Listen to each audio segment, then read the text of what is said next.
What's up, dudes? Max here, back with another episode of Real Talk. And this one I've been anticipating for quite some time, and I think we have the perfect opportunity to talk about it, especially with a game that is hot off the press with a whole bunch of information and news, and is at the center of this topic, and it's accessibility in fighting games. I had an interview not that long ago talking about accessibility in fighting games and how I kind of felt that for some games, accessibility and dumbing down were sort of married in certain titles, and that can be a little frustrating because I do feel that they are completely different things. And shockingly, that video got an insane amount of views for when it was put up. And with all the stuff that's been dropping about the accessibility and the mechanics of Marvel vs. Capcom Infinite, here's a pretty good opportunity to shed some more light on my thoughts about the entire situation of making fighting games more accessible towards an audience that doesn't usually play fighting games. However, this topic itself isn't anything new. Fighting games have been trying to pull in players that have been kind of scared to get into them via combos or any other situation that they might not be able to perform with easy or simple inputs that would mimic things that higher level execution players could do. The Marvel vs. Capcom series is no exception to this by any means, because in previous titles of the series you had combos highlighted by normal and simple mode combos, which would essentially boil down a combo to the most basic version of a string, but you would not have the execution or multiple button presses to execute them. Many people would always call Marvel-style combos dial-a-combo because you would essentially press almost every single button available between all 6 buttons to execute a combo, and then just repeat the process for some other characters. Although, of course, we know there are differences in there, and to simplify that, they made you just have to press 1 or 2 buttons. This is no different in Marvel vs. Capcom Infinite, where things are kind of being taken to the extreme, I'd say. For example, there is a new auto combo system in Marvel Infinite, which allows you to repeatedly press one button, the light punch button, that will do a ground combo, it goes into an air combo, and then knocks them back down to the ground, and then you can continue the combo by pressing the tag button, pressing the same single light punch button to continue that tag combo, and then repeat the process essentially 2 or 3 times, because that's what the system allows.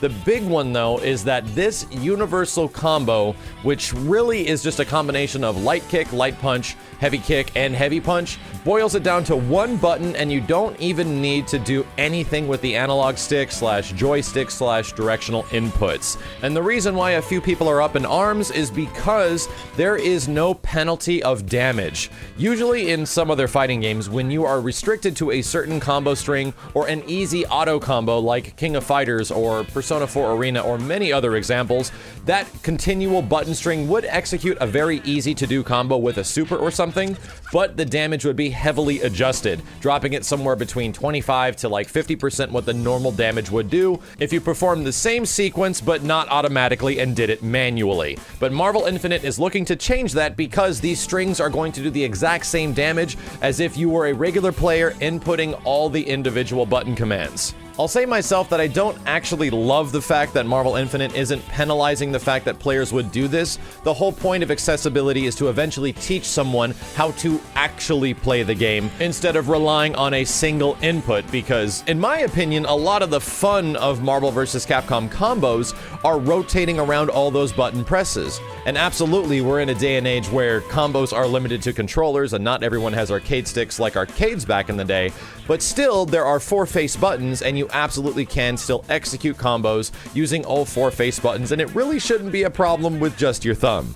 Although, in conclusion to this whole auto combo conversation, I would like to say that giving characters general auto combos in terms of how your game mechanics are presenting itself to teach new players or hopefully inspire them by your auto combo being cool enough to learn how to do the regular combo is just lazy. In my opinion, auto combos only really serve to help people that have no investment of really playing the game beyond a first or second time. They're kind of cool to look at, but they really don't serve much of a purpose because they don't explain to you that eventually you need to go beyond the auto combo. Really, what needs to be in the game is a proper system that teaches the mechanics to the player in useful and meaningful ways throughout a mode, through story, through anything like that. There are several tutorials through fighting games that can seem a a bit cumbersome, especially to newer players, but at the same time, we need to introduce mechanics to players through things that are actually super fun to do and rewarding. Maybe by the end of it, they'll actually take something away, because otherwise they're just gonna notice that they did this cool combo, not even know it was automatic, and never really try to learn anything about the game anyway. And giving them access to auto combos that essentially do the exact same things that players of high caliber and skill would be doing is leveling the playing field in a very lazy way, in my opinion. However, I don't think it's completely terrible as long as something very important is present, and that is options. The ability for each side to turn this thing on or off, and the ability for players that wish to delve deeper into the mechanics of the game, to delve deeper into the combo system and the way its structure works to find the most effective, most difficult to pull off, most flashy, and most optimized stuff. That stuff is the core of fighting games, in my opinion, that each player has their own unique personality, and when you have an automatic combo for every single character that does the exact same thing over and over, the player has no personality at that point. They're essentially a robot just executing what the game allows them to do, which is why having the option of doing so many different types of combos is a great thing. We all know the basic combo structure of a lot of these games involves like a chain combo system where you have a quote-unquote magic series of buttons that starts at a lower power and ends in a higher power. That's what the auto system is going for right now, but hopefully Marvel Infinite and its higher execution barrier has something else to present to us in situations that would allow us to express ourselves with awesome looking combos that maybe not everyone could do. In terms of some other minor accessibility changes they've made some hyper combos for characters, or at least one per character, be performed with heavy punch and heavy kick. And to me personally, there is zero issue with this. This has been present in other games and has been made accessible in other Capcom games like Marvel vs. Capcom 2 and Marvel vs. Capcom 3, where you would press both the assist buttons and a whole bunch of crazy stuff would fly on the screen because you would do a team hyper combo super where all the characters would jump in and do something at the same time just with the press of 2 buttons. I'm really not upset by this by any means, and this is a smart trade-off in terms of accessibility, because what are you doing? You're limiting the player to only one super, kind of forcing them to go, man, there's so many other supers this character has that I see, I'm gonna have to go into the move list and find out how to do them. Oh, I just have to do a fireball motion with 2 punches, or a fireball back with 2 kicks, and I think that is totally fine. This same thing applies towards the simplified inputs that was mentioned, where Dragon Punch motions could be replaced with down-down punch or any down-down motion instead of the Shoryuken. And for me personally, I actually really dislike down-down motions in the majority of my fighting games, and with the 25-year experience of me playing fighting games, it might be kind of difficult to try to rewire my brain to have to do a down-down motion to get an uppercut. Not to mention the fact that we have so many other issues like cross-ups always being auto-corrected to the down-down motion, meaning you'll constantly be able to uppercut someone no matter which side they dash in on you. That's kind of scary, but like I said, as long as this input can be changed in some way, as long as the option for simplified inputs and not simplified inputs is available to the players, then I think we should be good. But there are several other examples of accessibility in fighting games that I wholeheartedly agree with, especially with me growing up as a younger fighting game player in the 90s that were introduced to me that I really enjoyed. For example, combos in certain games like Street Fighter and Street Fighter Alpha back in the 90s were kind of difficult to do, and figuring out what exactly was good was pretty hard because a resource and information and videos on how to do combos wasn't really around, so a game came out that kind of simplified Street Fighter combo structure down and made things faster, quicker, and crazier, which was Killer Instinct, allowing the linker and auto double and ender system to be introduced, making combos a ridiculous spectacle that was never really seen before at the time, and in execution was a lot easier to do than the Street Fighter stuff.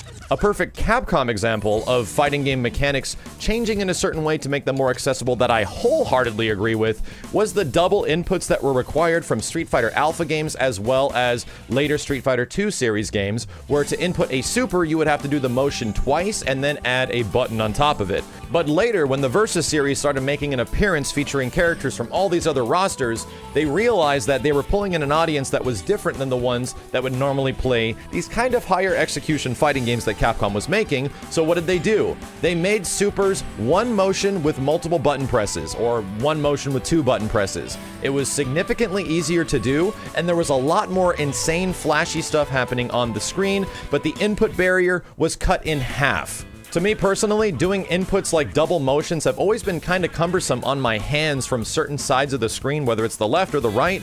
So this was actually a hugely important factor of me getting into competitive Marvel vs. Capcom, because I was able to execute the things the game was presented to me with all the joystick inputs. I loved timing all the buttons. I loved making the combos work the way they did by specifically meticulating which button press and which attack you had to do to make the combo work the way it did. But when it came to joystick motions, having to repeat certain motions multiple times, especially on a certain side of the screen, was a little cumbersome on my hands, and I felt like I couldn't physically do it, and still have a lot of trouble even to this day. In terms of fighting game accessibility, I actually probably agree with changing double motions to single motions the most, just because they can be very cumbersome for a select amount of players, and not a lot of people love pretzel motions. So if you want to keep those things in your fighting games, then by all means do so, because there is absolutely an executional barrier when it comes to performing supers and everything like that. But what does that all mean? What does it mean when everything that's flashy and does a bunch of crazy damage in the game suddenly becomes very easy to do, which is seemingly to be what's happening with a few different fighting games nowadays? As long as the game is designed around those things happening, I think we're pretty good. The game has to have in consideration that there is going to be players of a variety of skill sets playing the game, and as long as there is not one thing that is making everything so ridiculously easy to do for everyone, where we essentially lose our identity as a fighting game player playing those characters, then I think we'll be okay. I do have personal invested hope that Marvel Infinite will know these issues are present, especially with the fact that Street Fighter V has its post-launch, and it is the way it is right now with the way combo structure works and the way people feel about that. And right now, Marvel Infinite is being spearheaded, not specifically by Capcom Japan. It's being developed in Japan, but it is being produced in the USA, which is a lot different than any Capcom fighting game before, which could be very good, and hopefully they're receptive to the fact that we want to be able to express ourselves with these characters and do different crazy things other than the most basic Magic Series press of buttons and an auto combo that is only one single button press for a whole bunch of flashy stuff. So, with all of that being said, my final thoughts on this entire situation of accessibility in fighting games doesn't ultimately come down to just the game's mechanics. The ultimate goal of simple combo systems, of automatic combos, or taking down mechanics to make them ultimately easier to do, is to get new players to be invested into the game.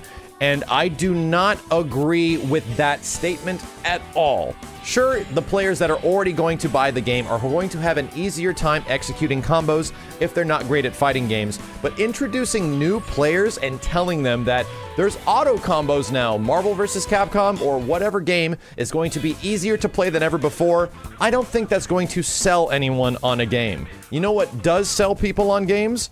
A whole bunch of content. Fun and exciting characters, good word of mouth that comes as a result of that content, and good graphics are also fairly important to bring new people in. Accessibility, or making fighting games more accessible, the ultimate goal of this stuff is sales, to bring people in to buy more copies of the game, and really, like I said, as long as your game has captivating, creative, interesting, and rewarding content, then you will absolutely get that. That doesn't just come in terms of single player, it comes in terms of online, and kind of everything else about the title.